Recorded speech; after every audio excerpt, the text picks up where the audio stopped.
All right, gang. So welcome to our week 7. Can you believe it? We are at the end of week 6, 75% done with our first quarter, our first half of the term. So we have this week, next week, then we're going to transition to 1102, which focuses more on short stories, poems, and plays. So more on that when we get there, and you'll have a new syllabus reflecting that new curriculum.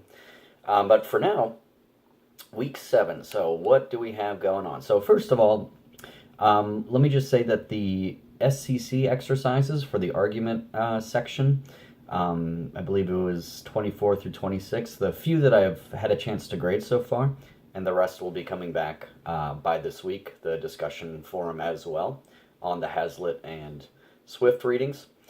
They've been actually really good. I'm really, on the whole, I've been impressed with how thorough some of you are, and how closely you've been reading the directions, giving a thesis, supporting evidence, a counter argument, and then trying to find some resolution between the two poles, the two opposing sides.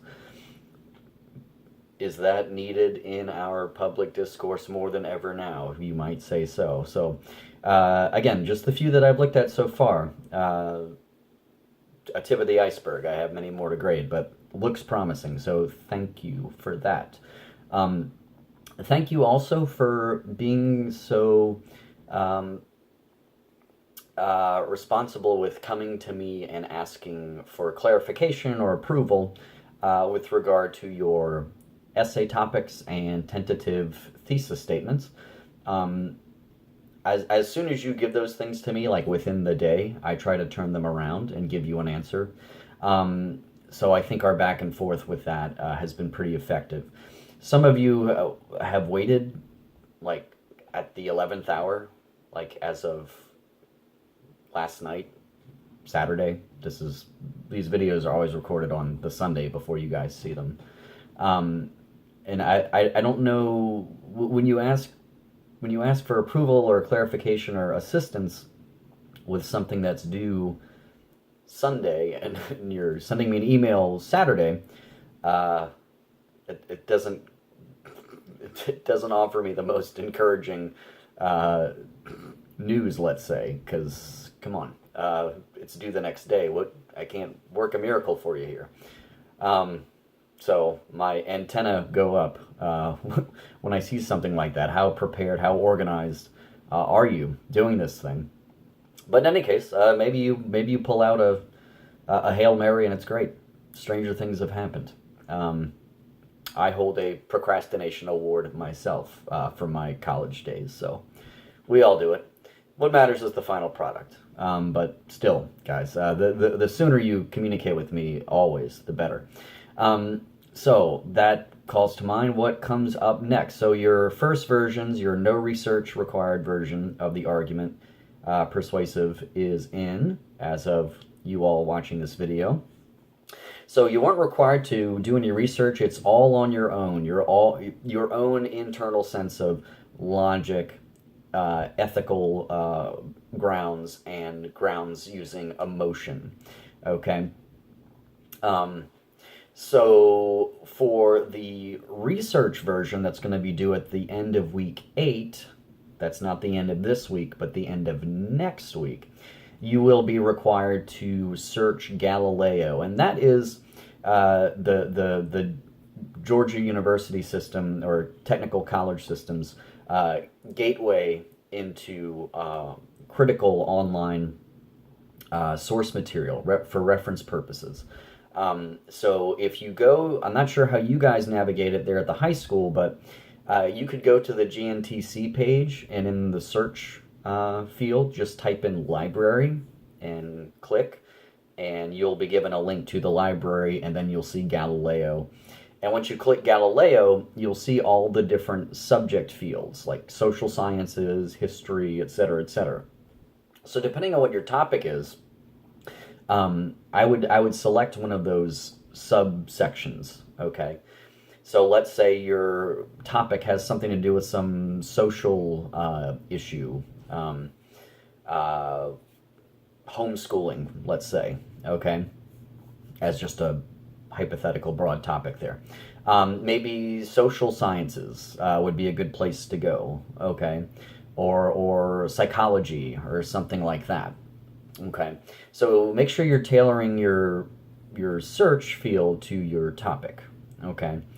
And if you can't narrow it down, if you don't find an appropriate subject field, you could always just type in your topic in the main search field without clicking on any of those individual subject types.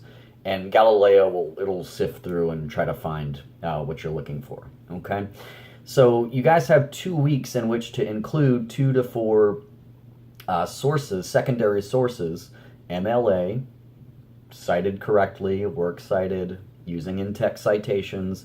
Again, all of this is easily findable in our handbook, our online OWL handbook. And you guys, by and large, have been doing really well with doing your due diligence with citing sources, in-text citations where needed. So I'm not too concerned about that. So just make sure you read the pertinent parts in the handbook if you need refresher or clarification, or come to me or Miss Evans and we'll clarify it for you. Okay. So that's also going to up the page count to 3 to 4 pages for the next research version of your argument and persuasion. So this one's the classic, say 2 to 3 pages. The one that you guys just turned in. The next one's going to be another page or 2. Just by dint of you having added sources, et cetera, et cetera. Okay? So that is on the horizon. So just a word of advice, when you do make your argument, it's always, use the 3 appeals: ethos, pathos, logos. As far as I'm concerned, logos, using reason and data, to me is the most effective evidence that you will have. But ethos too, being ethically grounded, speaking about values and character, those things are really important too. Pathos, emotion, has its time and its place, but you don't want to come off as a shrieking banshee, let's put it that way, okay? So whenever you're arguing, it's never effective. It's never an effective strategy, as you found out doing the SEC exercises, to scream at your opponent or to scream at your opposition. You're going to do one of 2 things. You're going to beat that person into submission, which is not an ethical way to advance your opinion, by the way, okay? That's called bullying, all right? You can emotionally bully someone as well as physically bully someone. So you're going to just kind of, beat them into submission, or you're going to incite a retaliation equally, if not more, emotional and fiery from your opposition. And then you're just yelling at each other, okay? So you need to be calm and reasoned and professional when you try to convince someone to adopt your position. We know this, okay? I try not to give too much of my own, how I view the world. Frankly, it's who cares how I view the world. We all view the world differently. But recent events going on in the news today, certain hot topic headlines, you might know what I'm talking about. It's as though we've taken the idea of reason, we've taken it out into a back alley and shattered its kneecaps. Okay. We seem to really get off on yelling at each other, screaming, cornering representatives and senators and elevators and screaming at them until we get our way, or et cetera, et cetera, et cetera. I mean, you could find examples of these things all over the internet and all over the news, okay? To me, personally, that's not the way to go, okay? You want to acknowledge that your opposition has a point, okay? That's how you establish common ground. That speaks to your ethos, your credibility, okay? Your kind of ethical makeup, that's important. You have to acknowledge that your opposition isn't just off the rails crazy town, okay? Um, Sometimes your opposition might be, and then you'll deal with that, how you deal with that in that certain circumstance.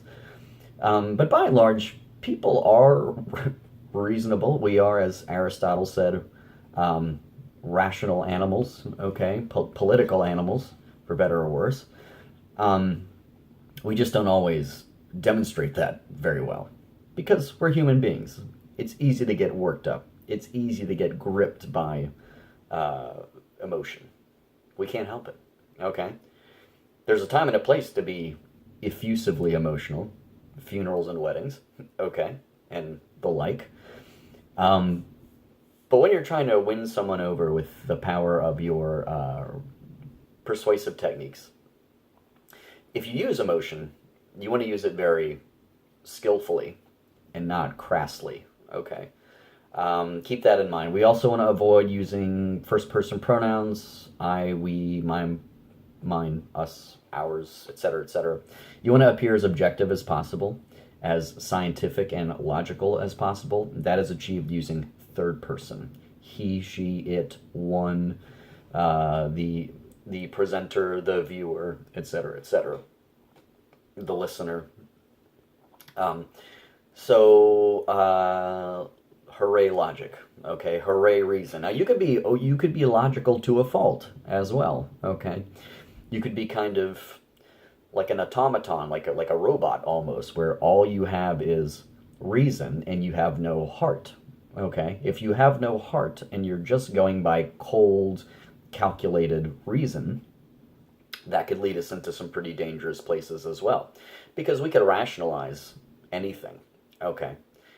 We might not be using right, sober reason, but we could rationalize. You could justify anything. We do this all the time. We justify lies, other transgressions, sins, etc., etc. Even though we know what we did or what we are doing is wrong, we could always justify it. So just be aware. It's a balancing act, and I think that's where ethos comes in. Ethos being ethics, sound judgment. Okay, ethos to me kind of balances logos and pathos. Okay, it kind of has them working in concert rather than at loggerheads. Okay, so just keep that in mind. Your tone and approach with this essay, of course, is important. So keep that in mind, guys. Plug away. Keep coming to me and Miss Evans with your questions. And I hope that we finish strong. If you've been doing well, you have a B or an A in this class. Okay? And we'll reactivate the blog next week. And if you've been participating in the blog, you will get a nice little bonus chunk on that final essay. Okay? So that is that. I am soon to get prepared to go see the Jaguars play the Jets today in Jacksonville. So that ought to be fun. And go Saints as well. And happy October. It's the most wonderful time of the year. Not Christmas, Halloween. Oh my Lord. I am so pumped watching all my favorite scary movies on Netflix. It's my favorite time of the year. Maybe you guys agree. Anywho, have a great week 7, guys, and let's get it. Bye-bye.